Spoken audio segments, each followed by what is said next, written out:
En fait, on s'est rendu compte assez tard finalement qu'il y avait un souci parce que finalement tu étais un petit peu costaud, un petit peu bon, tu mangeais bien donc on se posait pas trop de questions. Et pendant 2 ou 3 jours, en fait, le matin, on pensait que tu avais de la conjonctivite. Et puis ta grand-mère était quand même un peu surprise, puis nous aussi parce que ça allait en augmentant, mais dans la journée il y avait rien. Donc je prends rendez-vous chez le pédiatre, il t'examine et puis je le vois qui est un peu sérieux, il me regarde et puis il me dit bon ben voilà, on va le faire hospitaliser. Je pense qu'il a un syndrome néphrotique dont j'avais jamais entendu parler et donc il t'a fait hospitaliser une semaine. Donc les reins en fait ne filtraient plus correctement et puis tout ce qui était liquide passait en œdème dans la peau. Et c'est une maladie auto-immune, c'est-à-dire que c'est pas génétique, on se l'explique pas vraiment. Ton corps, voilà, développe cette maladie et puis ça peut revenir, ça peut ne pas revenir.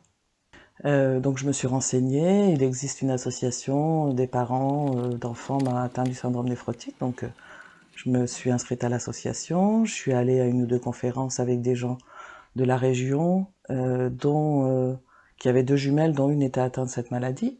Et c'est là que je me suis rendu compte que ce qu'ils donnaient comme médicament, ils donnaient des doses de cortisone, mais des doses d'adultes, et que le médicament, en fait, stoppait la croissance, puisque leurs deux filles, qui sont des jumelles, des vraies jumelles, hein, monozygotes, avaient une tête de différence. Et ce qui était le plus terrible, c'était la manière dont on devait donner les médicaments, puisque c'était pas adapté aux enfants, encore moins aux bébés.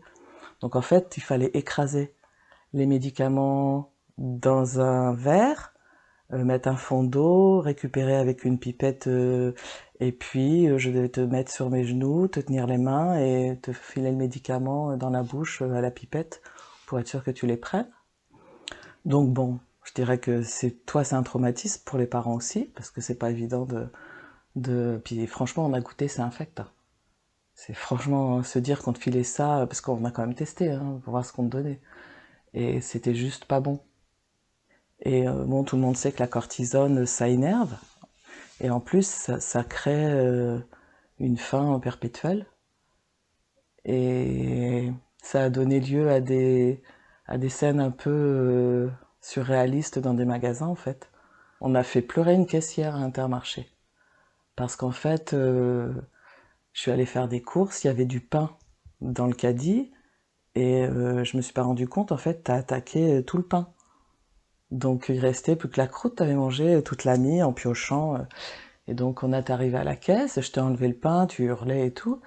Et la caissière, bah, je lui ai expliqué parce qu'elle comprenait pas pourquoi tu hurlais. Donc je lui explique, bah oui, il a une maladie, voilà, il a la cortisone à haute dose, donc effectivement il a faim, mais il doit pas manger autant parce qu'il va être, enfin il va être énorme quoi. Et bah, la caissière s'est mise à pleurer. Et du coup, le vigile est venu pensant que j'avais agressé la caissière. Donc il vient, il me dit ben qu'est-ce qui se passe? Donc on dit ben non non, je lui raconte juste la maladie de mon fils et, euh, et puis bah ça l'a fait pleurer quoi. Quand tu te dis que les ados qui ont cette maladie-là à l'hôpital, ils les mettent dans des chambres en fermant les robinets pour pas qu'ils aillent boire, parce qu'en fait ils attaquent tous les points où il y a du liquide à boire. Et ça m'avait juste choqué. En fait, il y a un chercheur dans le monde simplement qui s'intéresse à cette maladie, parce que les maladies rares, ça intéresse personne, même au Téléthon. Il y a pas finalement pas assez, malheureusement peut-être, de personnes touchées pour être mises en avant au moment des grosses campagnes de recherche. Donc sans le financement de parents ou de dons, ben, le chercheur n'aurait rien fait quoi. Et puis j'ai pas fait beaucoup de photos parce que je trouvais que c'était pas bien, que c'était voilà, c'était pas quelque chose qu'on avait forcément envie d'avoir. Il doit en rester quelques-unes qu'il faudrait peut-être que je retrouve, où en fait on voit bien que euh, tu, tu, ça déforme en fait la cortisone, fait gonfler enfin, certaines parties de l'anatomie.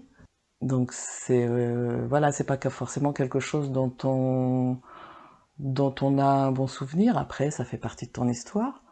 On sait que c'est 6 mois à chaque fois, le temps que les médicaments fassent effet. Parce qu'en fait, ça ne soigne pas, hein. Ça empêche que ça se développe, et puis après, ça permet que ça se temporise. Mais bah là, toi, t'es tranquille depuis 18-19 ans. Donc, bah tant mieux. Ça fait pas si longtemps que ça que je m'intéresse autant à cette partie de moi, à cette partie de mon histoire, mais j'en apprends toujours plus à chaque fois que je l'aborde. Même si c'est difficile de l'aborder avec ma famille, puisque forcément pour moi c'est retracer mon histoire, mais pour eux c'est revivre des moments difficiles. Du début de la maladie, en passant par le régime sans sel, jusqu'à la guérison, puis la rechute, comme dirait mon père, faisons table rase du passé, avançons avec nos souvenirs positifs et vivons le moment présent.